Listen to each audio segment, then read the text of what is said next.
Nikki Catsouras. There are some images you can never unsee.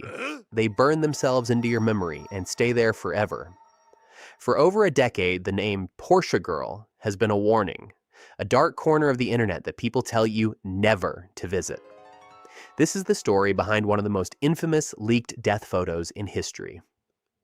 On Halloween afternoon, 2006, 18-year-old Nikki Catsouras was at home in Ladera Ranch, California with her mother. After her father left for work, Nikki did something she was forbidden to do. She took the keys to his Porsche 911 Carrera and drove off. Her mother saw her reversing out of the driveway and immediately called her husband. He jumped in his car to search for her, calling 911 for help. While her father was on hold with the dispatcher, Nikki was flying down the 241 toll road at over 100 miles per hour. She attempted to pass another car on the right, clipped it, and lost control. The Porsche shot across the wide, unbarriered median and slammed head-on into an unmanned concrete toll booth. She was killed instantly. When the 911 dispatcher finally came back on the line, he informed Nikki's father of the accident. It had happened just moments before. The crash was so horrific that the coroner wouldn't allow her parents to see the body. Nikki had been decapitated. That should have been the end of the public story. But two California Highway Patrol officers, Aaron Reich and Thomas O'Donnell, took photos of the scene and, against all policy and basic human decency, leaked them. The images spread across the internet, posted on shock sites and forums. And then the harassment began. Anonymous users emailed the photos to the Catsouras family. One, sent to her father, had the subject line, "Woohoo, Daddy! Hey, Daddy, I'm still alive!" The family was forced to withdraw from the internet and homeschool their youngest daughter to protect her from the images. They eventually won a $2.37 million settlement from the CHP, but the photos are still out there. The case of Nikki Catsouras became a brutal lesson in the permanence of the internet and the profound cruelty that can be inflicted from behind a screen. The Olive Garden Cook. Sometimes a story is so bizarre, so viscerally awful, that it sounds like an urban legend. But this one is real. It happened in February of 2026 in a place you'd never expect, a family restaurant. This is a story about a public act of self-destruction so extreme, it's hard for the mind to even process. At an Olive Garden in Williamsport, Pennsylvania, a male cook was working a regular shift in the kitchen. Then, without warning, his behavior became erratic. In full view of his colleagues, he began to strip off his clothes. And then, he did the unthinkable. He walked over to the commercial deep fryers, filled with gallons of oil heated to around 350 degrees Fahrenheit, and plunged his head into the boiling liquid. Yes, seriously. According to reports and disturbing 911 audio, he did it multiple times. His co-workers and at least one customer rushed to intervene. One colleague suffered minor burns trying to pull him away, but it was too late. He was rushed to the hospital with catastrophic thermal burns. At that temperature, the oil would have caused instantaneous third-degree burns. It would have destroyed his skin, his eyes, and his airways on contact, cooking the tissue, muscle, and bone beneath. The inhalation of superheated oil vapor would have seared his lungs. He died from his injuries shortly after arriving at the hospital. The incident was ruled a non-criminal act of a deeply disturbed individual. But the story immediately went viral. It spread across TikTok, YouTube, and news outlets, with many users questioning if it could possibly be real. It is. The case highlights a profound mental health crisis, but it's the sheer, unimaginable physical agony of the act that has lodged it in the public consciousness. Schwab. Kids will be kids. They'll run, they'll jump, they'll climb on things they're not supposed to. It's part of growing up. But what happens when a place designed for fun becomes a death trap? When the tallest, fastest, most insane ride in the world lives up to its name in the worst way possible. On August 7th, 2016, 10-year-old Caleb Schwab was at the Schlitterbahn Water Park in Kansas City. He was the son of a Kansas state representative, out for a day of family fun. The main attraction was Verrückt, the world's tallest water slide. At 168 feet, it was taller than the Statue of Liberty. Its name meant insane in German. It was an appropriate name. The ride had a history of problems. Rafts went airborne during testing, and just hours before Caleb got on, another rider reported that her Velcro safety belt had come undone. But the ride stayed open. Caleb boarded a raft with 2 adult women he didn't know. He was in the front. The raft plunged down the 17-story drop, reaching speeds of 70 miles per hour. As the raft shot up the second, smaller hill, it went airborne. Caleb was ejected from his seat. He flew upwards and slammed into the metal hoops and netting that were supposed to be a safety feature above the slide.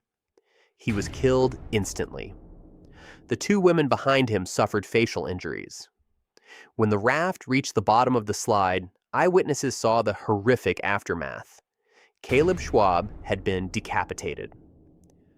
The park was shut down. The Verrückt slide was dismantled and never operated again. Criminal charges were filed against the park's co-owner and the ride's designer for their reckless disregard for safety. But the story of Caleb Schwab serves as a horrifying reminder that the pursuit of thrills can have deadly consequences, and that sometimes the most fun-looking places hide the most terrible dangers. Monica Meyer. This next case is one of the most bizarre and deeply disturbing deaths you will ever hear about. It's a story that involves a dedicated public servant, a routine check, and a 15-foot tank of something you wouldn't wish on your worst enemy. Monica Meyer was the 70-year-old mayor of Betterton, Maryland, a tiny town with a population of just over 350 people. As the mayor of such a small community, she took her duties personally. The town couldn't afford a full-time technician for its sewage treatment plant, so Mayor Meyer went there almost every day herself to check chlorine and sediment levels.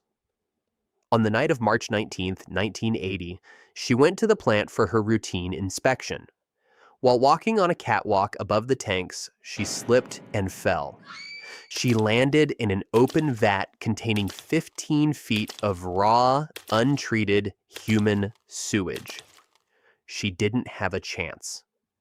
Investigators later described the consistency of the waste as being like putty or like quicksand. It was so thick and viscous that swimming or climbing out would have been impossible.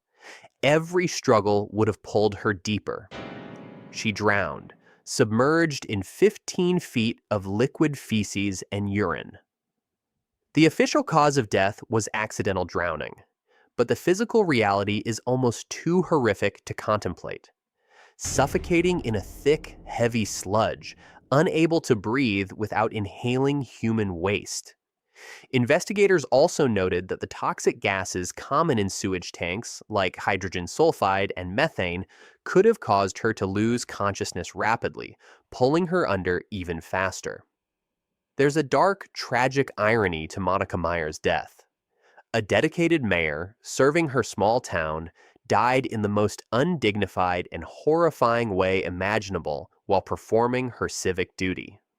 Her story has become a staple on worst ways to die lists, a testament to the fact that sometimes the most terrible fates are not the result of malice or violence, but of a simple, tragic accident in the worst possible place.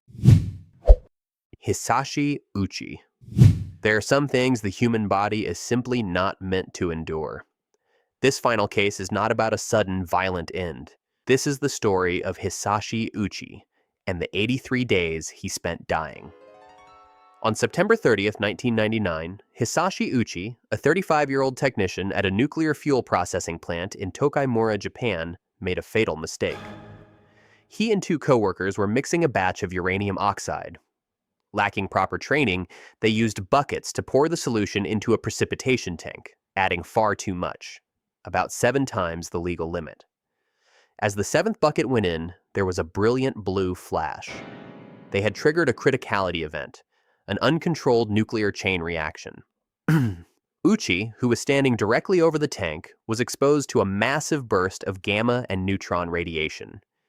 It's believed to be one of the highest doses of radiation ever sustained by a human being in an accident.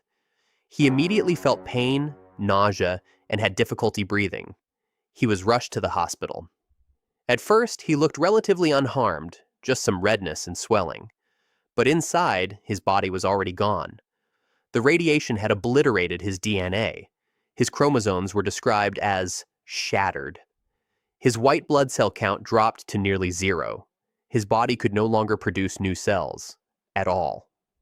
What followed was 83 days of hell, meticulously documented by his doctors. His skin, unable to regenerate, began to peel off in sheets. He was covered in blisters and bled from his eyes.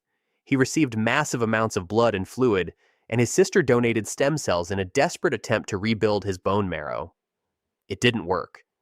The new cells were also destroyed by the residual radiation in his body. He was kept alive by machines, in constant, excruciating pain, at one point reportedly crying out, "I can't take it anymore! I am not a guinea pig!"